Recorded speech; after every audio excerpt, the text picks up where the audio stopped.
Ya los que estaban en lugar de tormento, no hay manera de hacer nada por ellos hasta el día de hoy. Una vez que una persona muera, dice la escritura, y está establecido que el hombre muera una sola vez y después de eso el juicio. Es todo lo que hay. Una vez que una persona muere, dice, está establecido que muera una sola vez y después el juicio. No hay manera de sacarlo de ningún lugar. Es fuerte, es triste, pero es bíblico. Entonces Dios desea que seamos salvos y nos dio la ruta para ser salvos.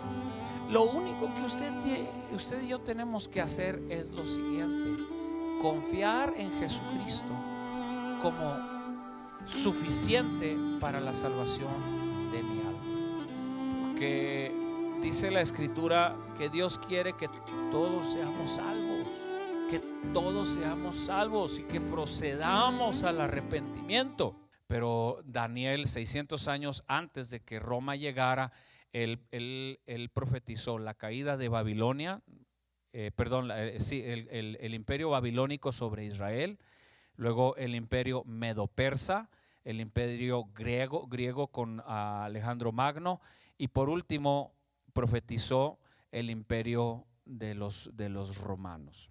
¿Okay? 600 años. Así es de que la llegada del imperio romano a lo que llegó a ser es previsto en una profecía de parte de Daniel, y el imperio romano llegó a sacar o a establecerse, mejor dicho, como imperio después de que uno de los generales de Alejandro Magno tenía al imperio, tenía a Jerusalén bajo dominio, un hombre llamado Ptolomeo.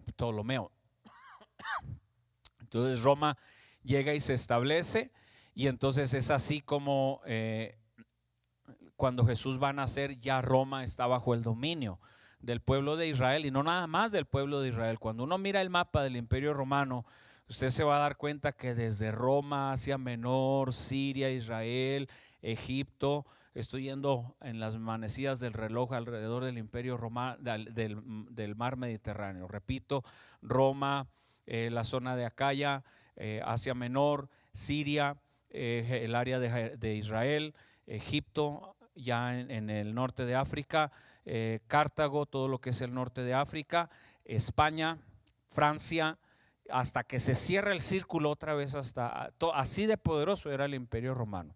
Ahora, los romanos dominaban en el aspecto político, en el aspecto militar. ¿Okay? Esto está un poquito aburrido porque es historia, pero le sirve un poquito de información ahí, ¿verdad? Los romanos tienen dominado y controlado todo en el aspecto político y en el aspecto militar. Ellos dan libertad religiosa y dejan que cada pueblo adore como ellos quieran. El imperio romano no trató de controlar las religiones. Ofreció libertad religiosa siempre y cuando se le pagaran los impuestos debidos, que en todo caso era lo que a ellos les interesaba, era money, ¿verdad? Era dinero. Entonces, sin embargo, como los griegos habían estado antes con Alejandro Magno, también había una influencia muy, muy fuerte en la cultura y el lenguaje de los griegos sobre todo el imperio romano, al grado de que los romanos mismos les pedían a los griegos que les educaran a los hijos, y había escuelas donde ellos enviaban a sus hijos a ser formados. Entonces, así en medio de ese ambiente y en medio también de otro grupo que eran los judíos, así es como nace Jesús, nace en Israel. Y ahí nace Jesús y él empieza a formar una iglesia. Recordemos, Jesús forma una iglesia, pero no le pone nombre. Jesús no le puso nombre a su iglesia. Él nada más dijo, es mi iglesia. Y se lo dijo a Pedro, Mateo capítulo 16, le dijo, sobre esta roca edificaré mi iglesia, pero no le dijo a Pedro, ahorita vamos a ver un poquito más de eso, sino que sobre la declaración que Pedro hizo. Y entonces Jesús forma una iglesia, la comienza con los discípulos y va creciendo. al punto en que Jesús muere. Y entonces esa iglesia comienza a crecer y comienza a convertirse en millones de personas. Ahora, esa iglesia llegó a crecer tantísimo que también crecieron los problemas juntamente con ella. ¿Okay? Porque cuando las iglesias comenzaron a hacerse fuertes y poderosas, ya no era nada más una intención sobre lo espiritual, sino ya era un asunto de jurisprudencia, ver quién mandaba más y en más territorio. Entonces la iglesia que Cristo formó no era necesariamente la iglesia católica, no era necesariamente, Asambleas de Dios menos, porque se fundó apenas hace unos 100 años, ¿verdad? No, Jesucristo formó una iglesia sin nombre.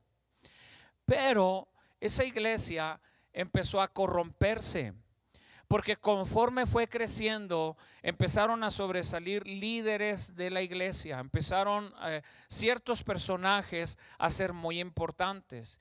Y algunas de esas iglesias empezaron a crecer tanto que se convirtieron en iglesias claves alrededor de todo ese imperio que ya mencioné.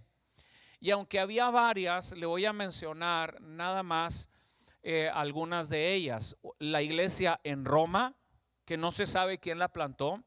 Esa es una de las iglesias que sobresalió por su importancia, la iglesia en Roma. Luego estaba la iglesia en Constantinopla, que también sobresalió porque después, en los tiempos de Constantino, él movió las oficinas del imperio, las movió de Roma a Constantinopla. Entonces ya tenemos dos iglesias importantes. Después hay otra iglesia más abajo en Siria, lo que es la iglesia de Antioquía. Y esa es otra iglesia con otro pastor que también sobresalió y que se hizo famoso y se hizo importante. Luego más abajo en Egipto, en una ciudad llamada Alejandría, que la fundó Alejandro Magno precisamente, ahí había otra iglesia grande y fuerte. Y luego había otra iglesia allá en el norte de África, se llamaba Cartago. Entonces, ¿cuántas iglesias llevamos hasta ahí famosas e importantes? 5, ¿verdad? Roma, Constantinopla, Antioquía, Alejandría y Cartago. 5 iglesias. Ahora, cada una de esas iglesias tenía líderes que se llamaban obispos. Esos obispos, lógicamente, era el obispo de Roma, el obispo de Constantinopla, el obispo de Antioquía, el obispo de Alejandría, el obispo de Cartago. Entonces, llegó un momento en que esos obispos, la gente los quería tanto, los amaba, por las cosas importantes que habían logrado, que la gente de cariño les llamaba papas. A todos, no solamente a uno, ¿verdad? Aunque realmente no era el nombre oficial, era una expresión de cariño a esas personas. Pero finalmente esos obispos también entraron en conflicto unos con otros. Cuando el obispo de Roma se vio en la situación en la que Constantino movió la oficina del imperio a Constantinopla, entonces entraron en conflicto a ver cuál era más importante, si la iglesia de Roma o la iglesia de Constantinopla. ¿Están conmigo? ¿Me van siguiendo? Estoy relatando cómo se formó la iglesia católica. ¿Okay? Entonces, hasta allí recuerden, no existe tal cosa como iglesia católica romana. Existen obispos, existe la iglesia de Roma, o existe el obispo de Roma, el obispo de Constantinopla, el de Antioquía, el de Alejandría, el de Cartago, etcétera, etcétera, etcétera. Esos existen. Pero hasta ese punto no existe la iglesia católica romana. Entonces, hay un conflicto. Ya voy a reducir a nada más a dos iglesias o a dos obispos. El obispo de Roma con el obispo de Constantinopla entran en un choque, porque el obispo de Roma dijo: no, aquí murió Pedro y aquí es la iglesia más importante y el obispo de aquí es el que manda. Entonces el obispo de Constantinopla dijo: no, pero acá están las oficinas del Imperio Romano, acá está el emperador, esta es la iglesia más importante y el obispo de acá es más importante. Entonces empezaron a pelear el obispo de Roma con el obispo de Constantinopla, entrar en una discusión. Llegó el momento en que el obispo de Roma mandó un mensajero a la iglesia de Constantinopla para hacer para excomulgar al obispo de Constantinopla, y se generó un rompimiento. Estoy hablando del año ya 1054. Han pasado ya 1000 años desde que Cristo formó la iglesia, cuando se da ese rompimiento. Y entonces algunos dicen que realmente la iglesia católica romana fue ese momento en que nació, en el año 1054 después de Cristo. ¿Okay? Entonces, ¿qué es lo que pasó? Que la iglesia de Roma se separó de la iglesia de Constantinopla y el mundo cristiano quedó partido en dos pedazos, en dos rumbos. La iglesia católica romana y la iglesia ortodoxa griega de Constantinopla. ¿Ok? Hasta el día de hoy existen ambas. Solo que los griegos ortodoxos son los que viven en la zona de Egipto, viven están en algunas partes del norte de África. Y hubo ese rompimiento. A partir de ahí, fue la iglesia católica romana la que fue resurgiendo. ¿Por qué? Porque estaba ligada directamente al poder del emperador. Entonces, de hecho, había momentos en que el emperador era prácticamente establecido por el Papa. La iglesia católica romana llegó a controlar a los emperadores. Un día, un emperador que hizo algo inapropiado, el Papa o el obispo de Roma lo tuvo en penitencia como 3 o 5 días afuera, descalzo, en tiempo de nieve, con una nevada tremenda. Lo puso en penitencia porque había hecho algo que no era correcto. Así de poderosa llegó a ser la iglesia católica. Pero también ese sistema religioso se corrompió a más no poder, porque de hecho hubo tiempos en que hubo hasta 3 papas al mismo tiempo que eran los papas de la iglesia católica romana, al mismo tiempo peleando entre ellos, vendían las posiciones. Todo se corrompió terriblemente. Y así pasaron los años, hasta lo que hoy todavía es la iglesia católica romana, ¿verdad? En los años 1500, un hombre llamado Martín Lutero, que era un sacerdote de la iglesia católica, Martín Lutero, buscando agradar a Dios y queriendo entender mejor el corazón de Dios, empezó a cuestionar las enseñanzas del Papa, y empezó a cuestionar. Y en ese tiempo la iglesia católica estaba vendiendo indulgencias. Entonces vendía indulgencias porque necesitaban dinero para construir la Basílica de San Pedro. Y no tenían suficiente dinero, entonces dijeron, bueno, vamos a vender indulgencias. Es decir, la gente pagaba por los pecados que había cometido y le entregaban una hoja, le entregaban un papel firmado por el Papa para decir que estaba ya, que era perdonado, indultado. Gracias, María. Era indultado. Entonces, en ese tiempo también nació la doctrina del purgatorio. Bíblicamente, y ahorita vamos a ver un poquito más, no hay fundamento, no hay ninguna evidencia bíblica que sustente la existencia del purgatorio. En otras palabras, el único purgatorio que existe es el que está pasando Durango, ahí donde la gente va a esquiar, ¿verdad? Es el único purgatorio que sí existe. De ahí en más no existe. Entonces a la gente le hacían creer en los años 1500 que si ellos compraban una indulgencia, podían sacar a sus seres queridos del purgatorio.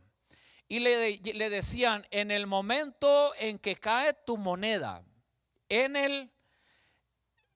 el ofrendero o en el cofre, lo que sea, en ese momento tu familiar sale del purgatorio. Y le extendían un papel y le decían, donde ya el Papa había autorizado la salida de su ser querido del purgatorio. Y la gente se iba feliz por eso, ¿verdad? ¿Sí? Llegó un grado, un momento en que no solamente compraban indulgencias por pecados que habían cometido, sino también podían comprar indulgencias por pecados que iban a cometer. Okay. Entonces necesitaban dinero.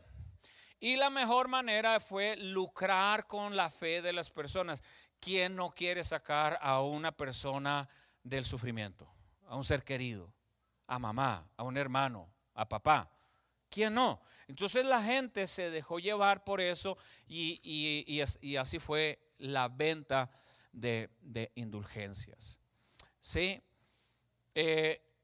Martín Lutero empezó a cuestionar esas enseñanzas. Y Martín Lutero decía: ¿por qué? Si el Papa puede tiene la autoridad de sacar a una persona del purgatorio, ¿por qué no la saca así nada más? Decía: yo creo que este hombre es malo, porque si tiene la autoridad para sacar a una persona del purgatorio, ¿por qué no la saca? ¿Por qué tiene que cobrar para sacarla? Y entonces Martín Lutero empezó a cuestionar la autoridad suprema del Papa, empezó a cuestionar el tema de la salvación a través de las buenas obras, al punto en que fue confrontado por la iglesia, las autoridades de la Iglesia Católica Romana, y lo excomulgaron. Y de ahí nació lo que ahora se conoce como protestantes. Ahí nació la iglesia protestante, porque Martín Lutero lo empezó a seguir muchísima gente, y a todos esos se les llamó los protestantes. De ahí nació la iglesia que hoy nos llaman así, la iglesia protestante, aunque en años pasados nos cambiaron el nombre a hermanos separados, ¿verdad?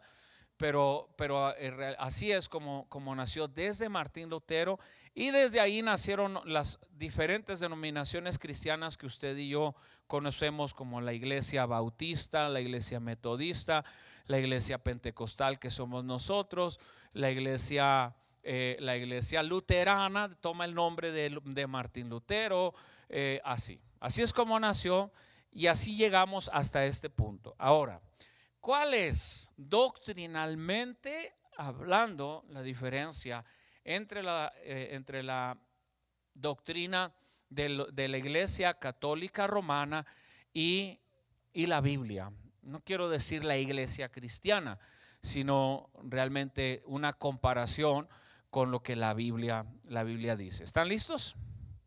Todo eso lo hice para poder comenzar esto.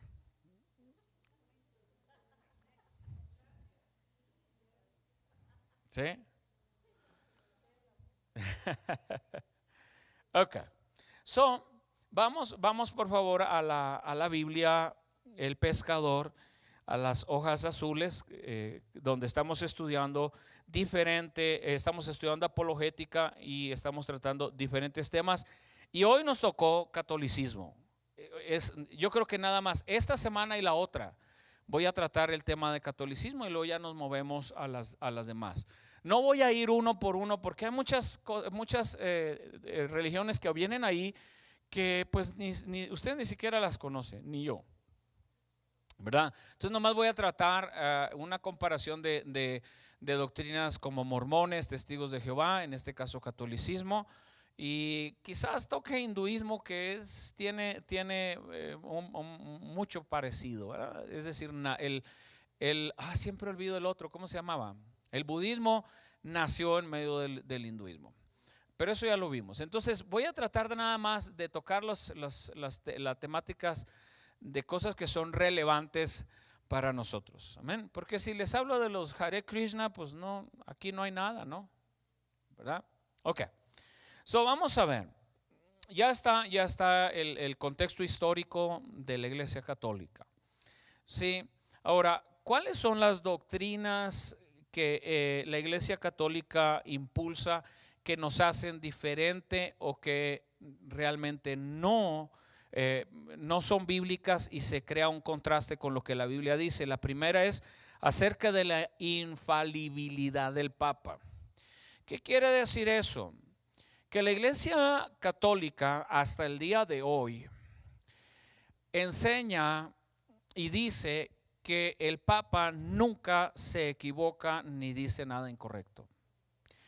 En otras palabras, que la voz del Papa es como si fuera la voz de Dios. Por eso le llaman el vicario de Cristo o le llaman el representante de Dios en la tierra.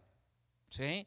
Entonces le atribuyen a la investidura papal, le atribuyen una perfección a través de la cual ni se contradice ni comete errores. ¿Qué dice la Biblia? Vamos a Mateo 16, verso 18.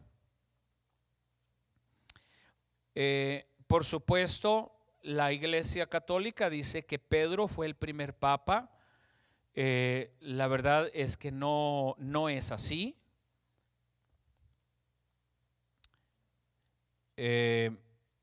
Y ellos toman como referencia esta cita bíblica. ¿Sí? Mateo 16, 18 dice: y yo también te digo, busque, todo lo tienen en su Biblia. Para mí es muy importante que usted me vaya siguiendo en la Biblia, para que no nada más me escuche. ¿Sí? ¿Todos lo tienen?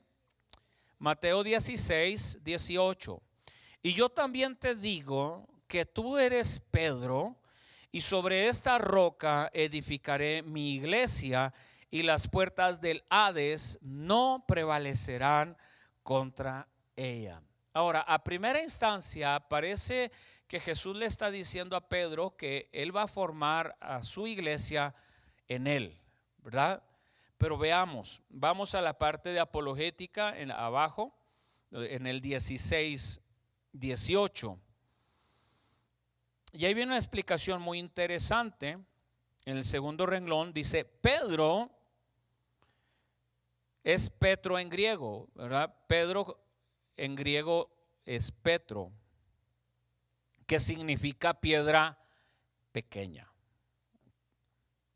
¿Sí? Procese eso. Entonces Petro igual a piedra pequeña. ¿Sí?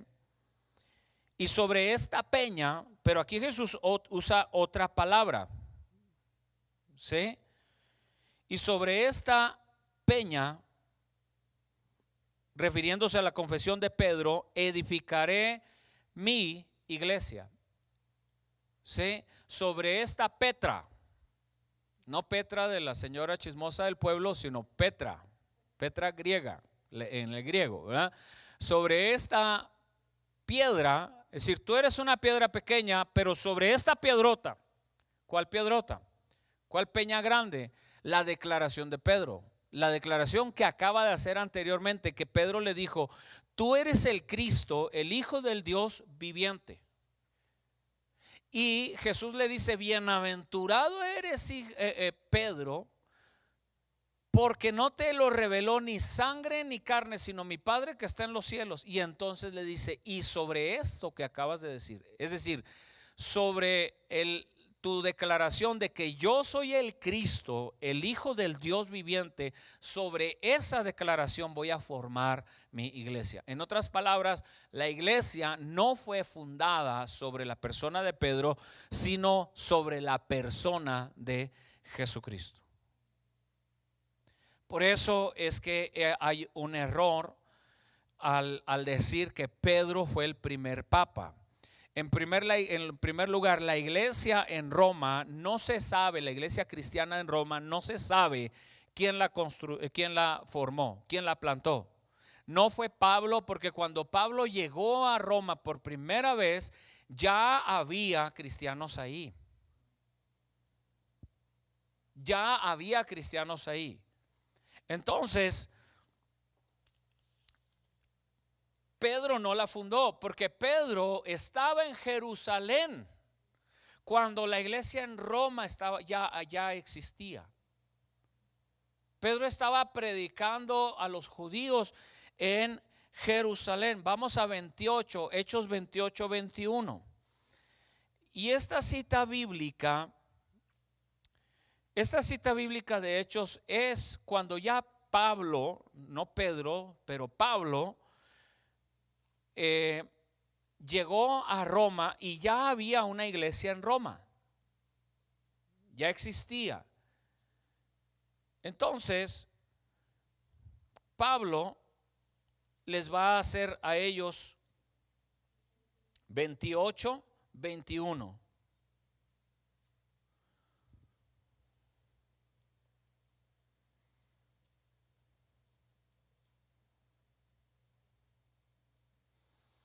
Mire lo que le responden los cristianos de Roma, que no se sabe quién fundó esa iglesia.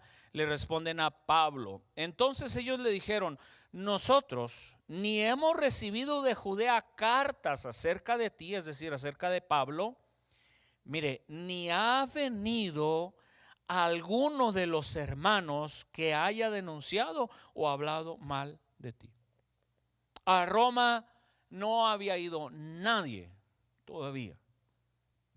Y el libro de los Hechos fue escrito en el año 63. Así que hasta ese tiempo todavía Pedro estaba viviendo y predicando en Jerusalén, y una iglesia en Roma ya había nacido. Entonces, volviendo a Mateo 16, 18, por favor vayan conmigo. En Mateo 16, 18, volviendo a esa cita bíblica, Jesús le dice a Pedro: tú eres esta piedra pequeña, pero sobre tu declaración voy a fundar mi iglesia. Vamos a la siguiente cita bíblica pertinente para eso. Y esta es Primera de Pedro, capítulo 2, verso 4 al 8.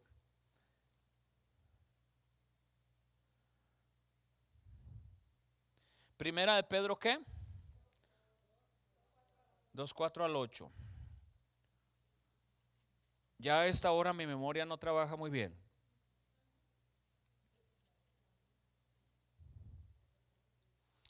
Entonces,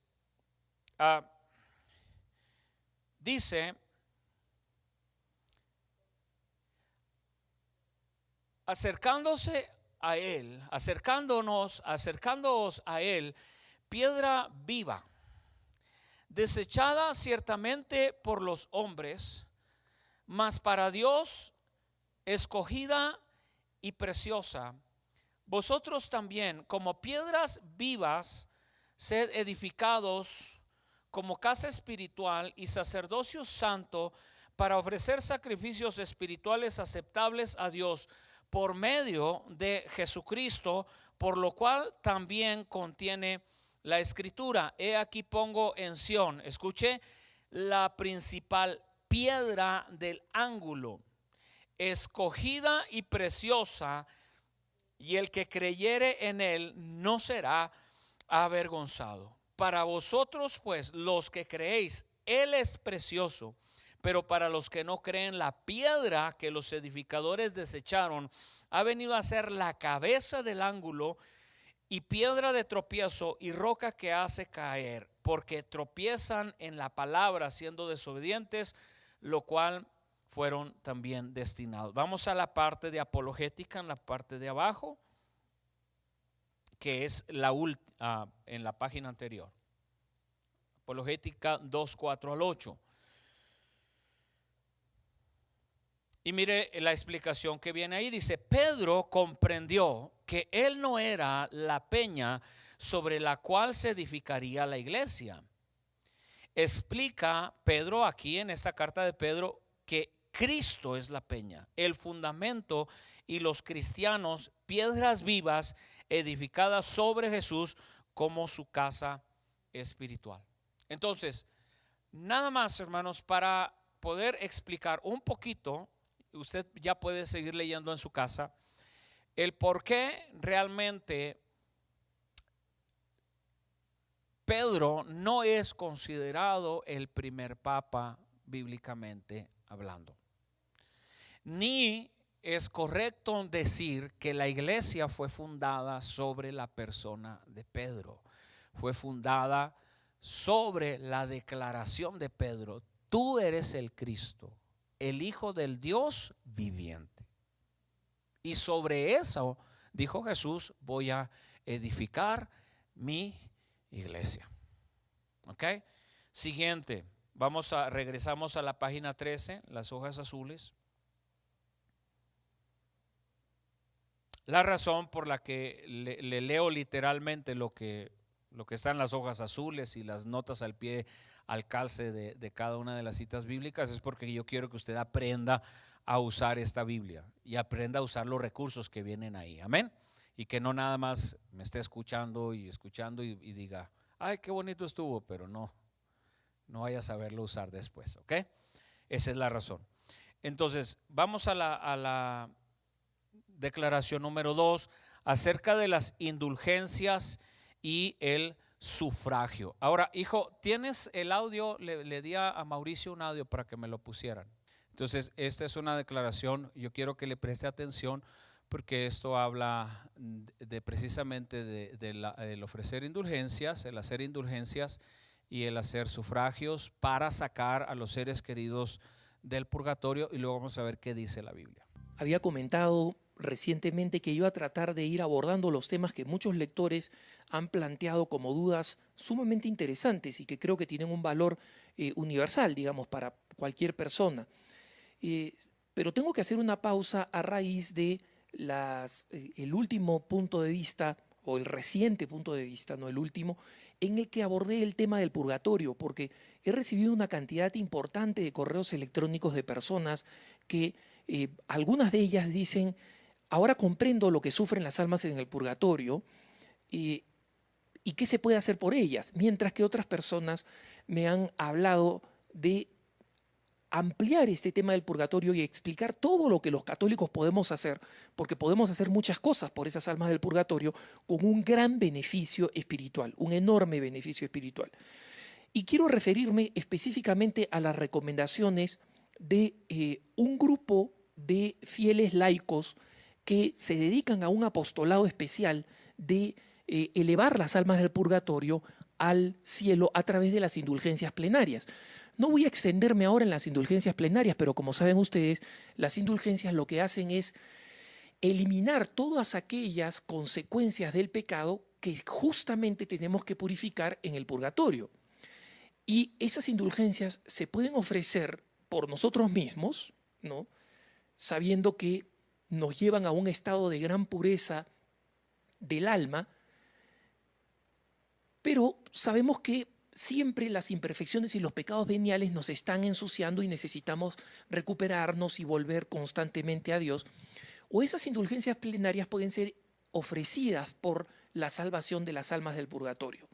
Y este es un apostolado que, a raíz de la importancia que tiene la presencia de las almas en el purgatorio, ha sido recomendado por papas, por santos, por videntes, como por ejemplo las apariciones de Fátima. Recordemos que ese añadido que realizamos en muchas ocasiones en el rosario, que pide precisamente al Señor llevar todas las almas al cielo, especialmente aquellas más necesitadas de su misericordia, se refiere específicamente a las almas del purgatorio y es una adición al rosario, una piedad muy recomendable, que tiene su origen en la oración de Fátima, ¿no?, y en las visiones de Fátima. Entonces, esta es una práctica altamente recomendada. Yo quiero que usted escuche que hasta este punto no hay referencia bíblica de nada. ¿ok?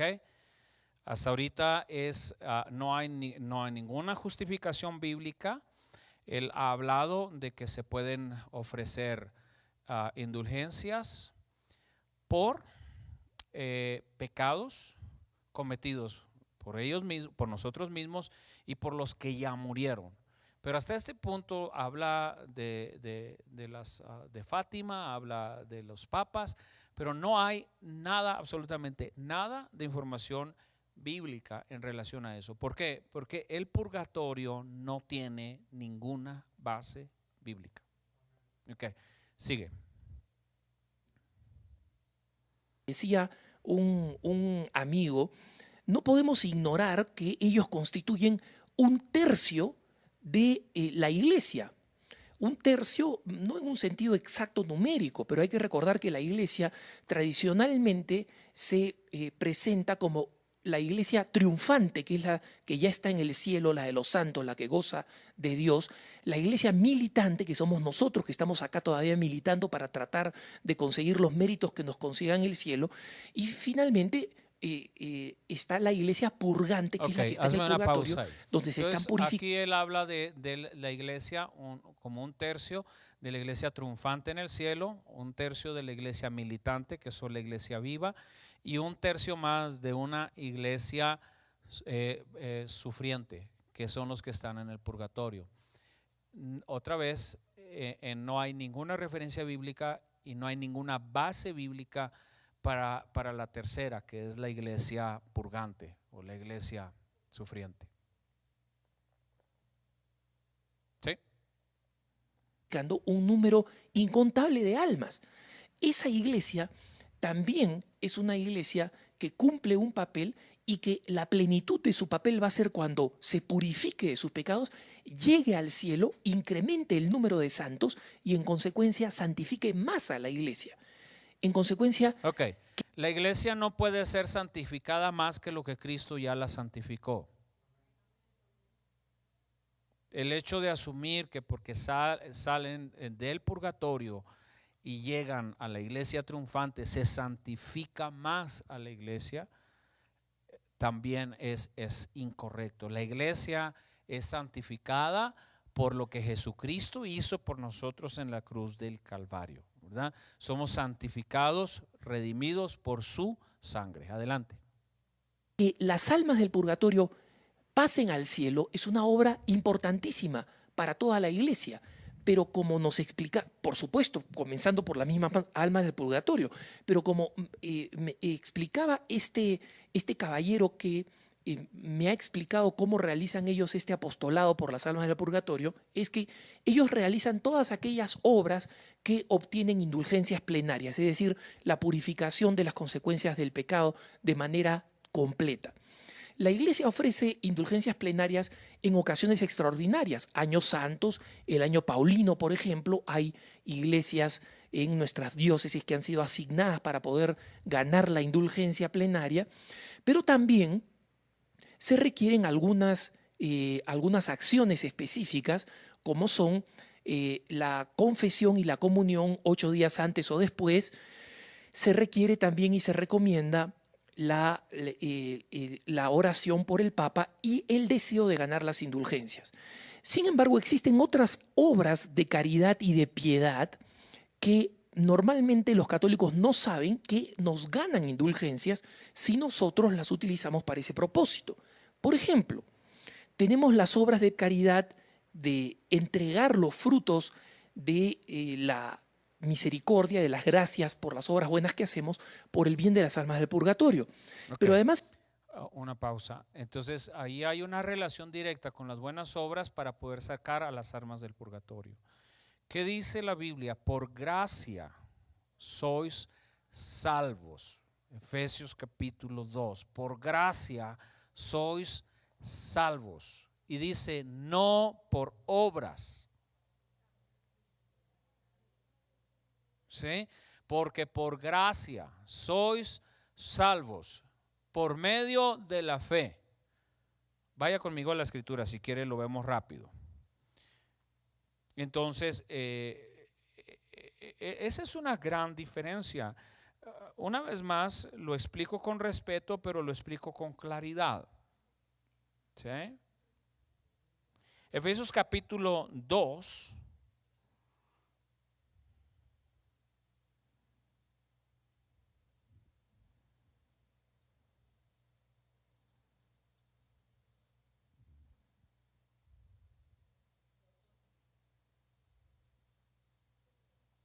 Verso 8. Dice, porque por gracia, ahora, ¿qué es gracia? La palabra gracia viene del griego charis o charis, y quiere decir un don inmerecido, un regalo de Dios que no se merece. Eso quiere decir gracia. Porque por gracia, ¿ya? ¿Están conmigo? Efesios 2, página 1201. Porque por gracia sois salvos por medio de la fe. Y esto no de vosotros, pues es don de Dios. Verso 9, no por obras para que nadie se gloríe. Porque somos hechura suya, creados en Cristo Jesús para buenas obras, las cuales Dios preparó de antemano para que anduviésemos en ellas. Entonces, somos creados en Cristo para buenas obras, pero no para salvación. Las obras no se hacen para ser salvos, ni para sacar a nadie del purgatorio, ni para ganar indulgencias. Se hacen por amor, por mostrar el amor de Dios al necesitado. Por eso se hacen las buenas obras. ¿Okay? Adelante, Ángel. Existen otras prácticas. Una visita al Santísimo de media hora, por ejemplo, puede obtener la indulgencia plenaria si se cumplen con los requisitos: confesión y comunión 8 días antes o después, y orar por las intenciones del Papa y el deseo explícito de ganar las indulgencias. Se realiza también mediante el rosario comunitario, la lección divina de media hora o un poco más, la lectura de las Sagradas Escrituras de forma meditada y piadosa. Entonces, este caballero que se dedica a este apostolado me explica: nosotros realizamos estas obras de caridad y, por supuesto, la consecuencia es que, porque tenemos que comulgar y confesarnos para cumplir con los requisitos de la indulgencia plenaria, estamos en constante estado de gracia y en consecuencia estamos purificándonos constantemente y estamos en un estado que nos acerca a la santidad. Los actos de caridad y las obras de caridad que realizamos y las mismas obras espirituales entonces nos obtienen un doble beneficio: elevar armas del purgatorio al cielo, primero, y segundo, conseguir una vida de santidad propia, o si quieren verlo al revés, conseguir una vida de santidad que, por otro lado, al movilizar las almas del purgatorio al cielo, están realizando un excelente negocio. Y no tomen acá el negocio en un sentido negativo. Recuerden ustedes que el mismo Jesús compara el reino con un negociante de perlas. Acá lo que se está haciendo es ir por la perla mejor, que es el alma del purgatorio, que cuando entra al cielo, el infinito agradecimiento lo va a convertir en un amigo nuestro en el cielo, en un santo intercediendo por nosotros. Y en consecuencia, la práctica de constantemente movilizar almas del purgatorio al cielo es una devoción enorme que no solamente libra de sufrimientos terribles a las almas que están allí, sino que aumenta la santidad de la Iglesia al incrementar el número de santos y nos aproxima a nosotros a la santidad, haciendo más factible que nos veamos libres, Dios mediante, del purgatorio y que podamos pasar directamente al cielo, porque una vida de piedad y de caridad es una vida santa, y si la llevamos constantemente y evitamos el pecado venial, la imperfección, el pecado mortal, entonces vamos a llevar una vida de santidad que nos permita ser elevados al cielo directamente y evitar ese lugar que bajo ningún punto de vista es un buen negocio, porque como lo explican los grandes maestros de la dogmática, la única diferencia entre el infierno y el purgatorio no está en el dolor y en el horror, está, por supuesto, una diferencia importantísima en la esperanza y en la temporalidad. Sabemos que es temporal y tenemos la esperanza de que nos vamos a encontrar con Dios. Pero de otra forma, todo lo demás es comparable y les aseguro, después de las visiones de los videntes de Fátima y de tantos otros que saben cómo es el infierno, no tenemos ningún interés como cristianos en terminar allí. Ok. Que tengas un buen día. Entonces, como podemos observar, se atribuye la salvación y la santificación a las buenas obras. Entonces, como vimos en la Escritura, en todo ese diálogo nunca hubo una mención a ni una cita bíblica, porque no hay, una vez más, porque no hay fundamento bíblico para la doctrina del purgatorio. No existe tal cosa. No hay ni una sola parte de la Biblia que mencione el purgatorio. ¿Okay? ¿De dónde pues lo tomó la Iglesia Católica? La tomó de un libro apócrifo, es decir, un libro no inspirado por el Espíritu Santo, del libro de Macabeos. De ahí lo tomó. Sí, pero no existe fundamento bíblico para el tema del purgatorio. Y todo lo que ahí explica, y lo digo con respeto, pero con claridad, es nada más todas las posturas dogmáticas, todas las explicaciones doctrinales de la Iglesia Católica, pero sin una base o un fundamento bíblico para tal caso. ¿Okay? Ahora vamos a Isaías capítulo 55, verso 6 al verso 7. Dice: buscad a Jehová mientras pueda ser hallado y llamadle en tanto que está cercano. Deje el impío su camino y el hombre inicuo sus pensamientos, y vuélvase a Jehová, el cual tendrá de él misericordia, y al Dios nuestro, el cual será amplio en perdonar. Lo que la Biblia dice es que Dios es quien perdona nuestros pecados. Amén. Y que si realmente vamos a llegar a la eternidad y vamos a ir al paraíso con Cristo, tiene que ser solamente a través del perdón único y exclusivo que viene de parte de Dios a través de su Hijo Jesucristo. En la parte de apologética, mero abajo, la explicación: Dios nos perdona si nos volvemos a Él, pero no por nuestros esfuerzos, sino por su misericordia. Vamos a Hebreos 10:14.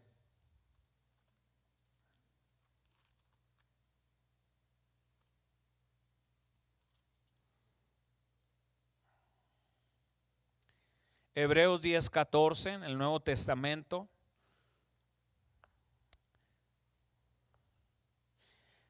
Dice: porque con una sola ofrenda hizo perfectos para siempre a los santificados. Una sola ofrenda. Vamos a la parte de apologética 10:14. Dice: el sacrificio de Cristo nos santifica completamente, no hay nada que añadirle. Ahora, aunque esta cita bíblica no está en las referencias que vienen ahí en cadena, vaya conmigo a Lucas capítulo 16.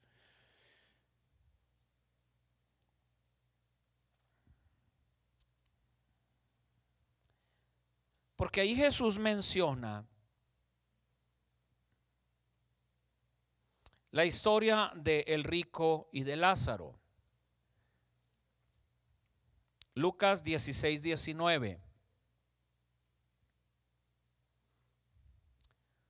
Sí, después de esta explicación ya terminamos, cerramos la noche.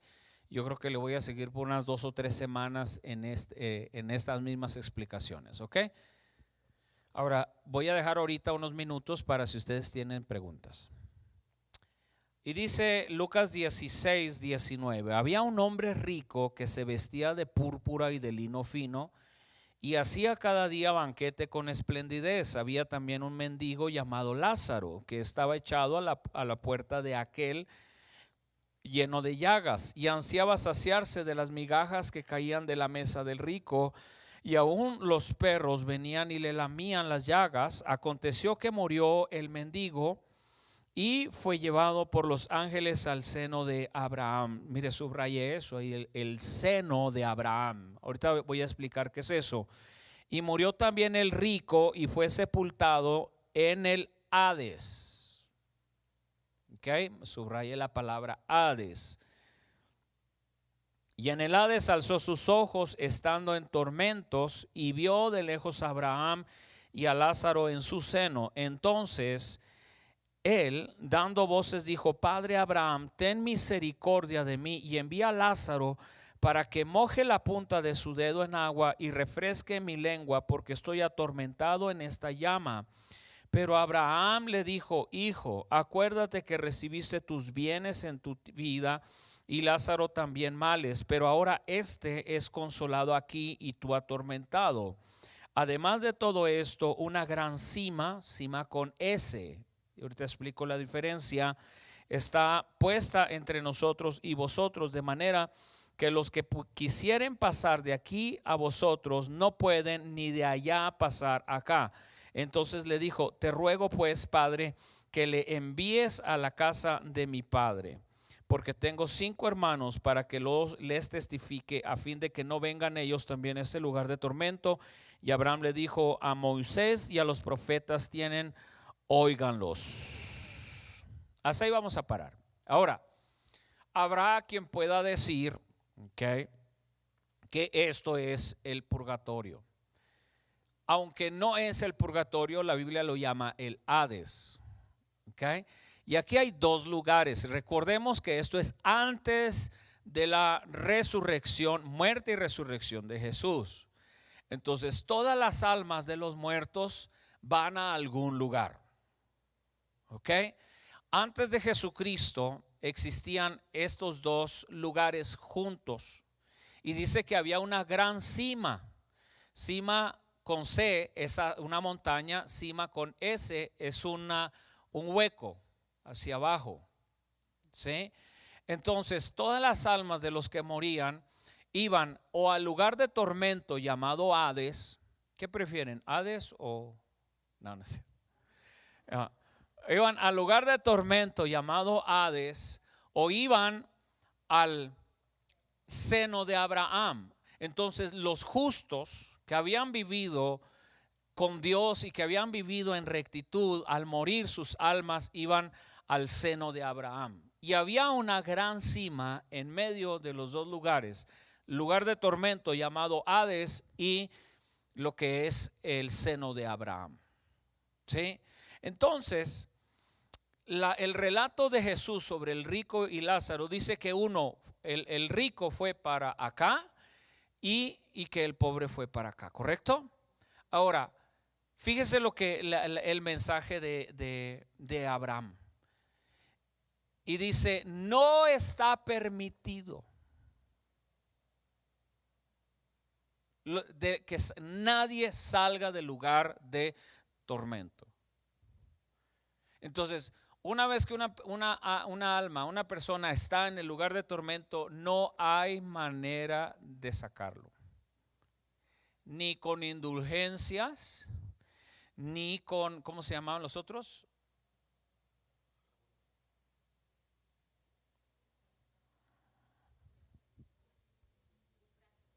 Sufragios.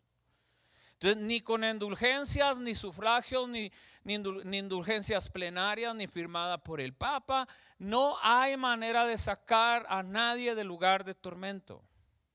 Dicho sea de paso, para aquellos que piensan que los muertos se aparecen, los muertos no se aparecen, porque no hay manera de que salgan de donde están, ni del paraíso, ni del lugar de tormento. No hay manera. Pues dice: pero es que me habló igual que mi abuelita. Los demonios saben cómo hablaba su abuelita. Entonces olvídese cuando le dice: no, que la sombra del niño es un demonio. Eso es todo lo que es. Pero que lo vio, que sonó, que le movió abajo de la mesa, son demonios. Punto. No hay manera. La Biblia lo acabamos de ver. No pueden salir del lugar, ni de acá ni de allá. Esa es la enseñanza, una de las enseñanzas que nos deja esta historia que Jesús contó del rico y de Lázaro. Y si hay una gran cima, ni podemos ir para allá ni ustedes para acá. ¿Sí? ¿Qué pasó? Cuando Jesús murió en la cruz del Calvario, La escritura dice que Jesús descendió al fondo de la tierra y dice que fue a hablarles, ¿sí? Dice que fue a hablarles a las almas. ¿A cuáles les habló? ¿A los de acá o a los de acá? A los de acá. Dice la escritura, para que ellos no fuesen justificados aparte de nosotros. Entonces, todos los que habían muerto antes del Antiguo Testamento, perdón, antes de la muerte y resurrección de Jesús, para ser justificados por la misma sangre que nosotros, Jesús descendió a ellos. Ya los que estaban en lugar de tormento, no hay manera de hacer nada por ellos. Hasta el día de hoy. Una vez que una persona muera, dice la escritura, y está establecido que el hombre muera una sola vez y después de eso, el juicio. Es todo lo que hay.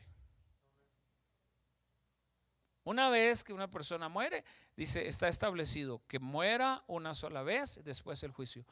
No hay manera de sacarlo de ningún lugar. Es fuerte, es triste, pero es bíblico. ¿Ok? Entonces, doctrinalmente hay un contraste en esas realidades. El primero es, no hay salvación a través de las obras. El hecho de que se diga o se enseñe que debemos acumular buenas obras para sacar a alguien del purgatorio o para nosotros llegar al cielo, no es bíblico. Ya lo vimos, Efesios capítulo 2, no es por obras. Es solamente por medio de la gracia, el regalo no merecido de Dios. Esas son las grandes diferencias. Mucha gente pregunta, pastor, ¿y los católicos van a ser salvos? Mire, yo no soy nadie para decir quién va a ser salvo y quién no. Lo que sí la Biblia dice, cree en el Señor Jesucristo y serás salvo tú y toda tu casa. Eso es lo que dice la escritura, que si confesares con tu boca que Jesús es el Señor y que Dios lo levantó de los muertos, entonces serás salvo. Lo que sí le puedo decir, yo no le puedo decir si los católicos van a ir al cielo o no. No es mi función. No debo de ser arrogante para decir que no. Tampoco debo ser ligero para decir que sí. Lo que sí sé es que lamentablemente enseñanzas de este tipo no son bíblicas, y al no ser bíblicas no hay salvación. Entonces, si yo le ofrezco a usted un camino alternativo para la salvación, pero bíblicamente ese camino no me lleva a la salvación, ¿a dónde va? ¿Correcto? Ok, lo repito una vez más. Hay dos caminos. En este sentido, la Biblia dice que solamente es a través de Jesucristo que podemos llegar al Padre. Nada más. Él dijo, yo soy el camino, yo soy la verdad, yo soy la vida y nadie viene al Padre si no es a través de mí. ¿Sí dice eso la escritura o no? Ok, eso dice la Biblia. Entonces, hay un camino, es Cristo.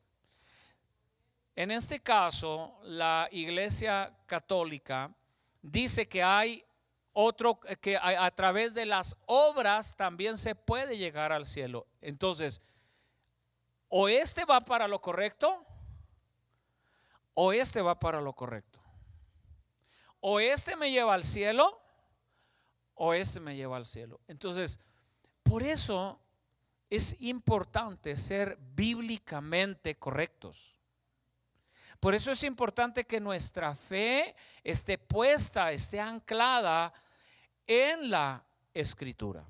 Ahora voy a recitar una declaración del Concilio de Trento en los años 1500, que este concilio, esta es una de las declaraciones de la Iglesia Católica Romana del Concilio de Trento. Dice, la fe debe ser considerada como el comienzo de la salvación. ¿Eso es bíblico hasta ahí? Dice, como el comienzo de la salvación humana y el fundamento y la raíz de la justificación. Dice, pero maldito sea la persona que diga que el hombre puede ser absuelto de sus pecados y justificarse solo por la fe. Esta es una declaración del Concilio de Trento de la Iglesia Católica en los años 1500. Maldito el que diga que puede ser salvo solamente por fe. Eso es fuerte, ¿verdad? Entonces, ¿qué hacemos con Efesios capítulo 2? Que dice, porque por gracia sois salvos por medio de la fe. Y aclara con todas las letras, no por obras. ¿Ok? Entonces, por eso es importante, hermanos, una vez más, y voy a invitarles a se pongan sobre sus pies. Por eso es importante crear el contraste bíblico. ¿Ok? Una vez más, no con el objeto de crear un pleito, una discusión, una controversia, sino para crear un contraste bíblico de una enseñanza y la otra. ¿Por qué? Porque dice la Escritura que Dios quiere que todos seamos salvos. Que todos seamos salvos y que procedamos al arrepentimiento. Entonces, Dios desea que seamos salvos y nos dio la ruta para ser salvos. Lo único que usted y yo tenemos que hacer es lo siguiente: confiar en Jesucristo como suficiente para la salvación de mi alma. ¿Sí? De esta manera le explico qué significa confiar en Jesucristo para la salvación del alma. Esta es mi vida y esta es mi religión. Y mi religión me ha enseñado que yo puedo ser salvo por obras. Pero bíblicamente ya vimos que no puedo ser salvo por obras. Es por gracia, por medio de la fe, ¿verdad? Entonces, confiar en Jesucristo para salvación es que yo pueda transferir de donde estoy a donde Dios dice que está mi salvación. Ahora, yo me puedo sentar en esa silla. ¿Cuántos creen que me puede? Levante la mano si cree que me puede. Estoy gordito, pero sí me puede, ¿verdad? Sí me puede, sí me puede.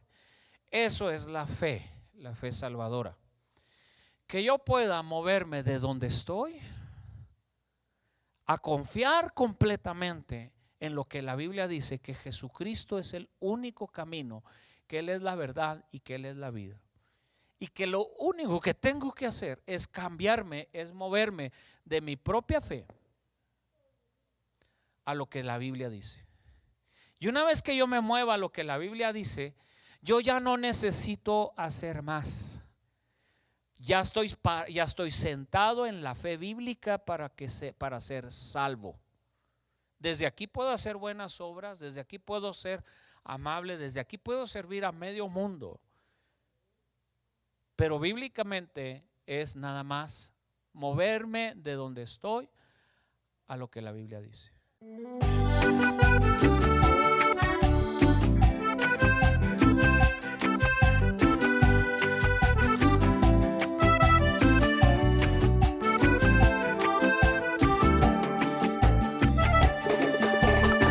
¿Para qué quiero riquezas y un automóvil del año? ¿De qué me sirve la vida si no estás aquí a mi lado? Sé de preciosa una casa, bien pintada y relucida,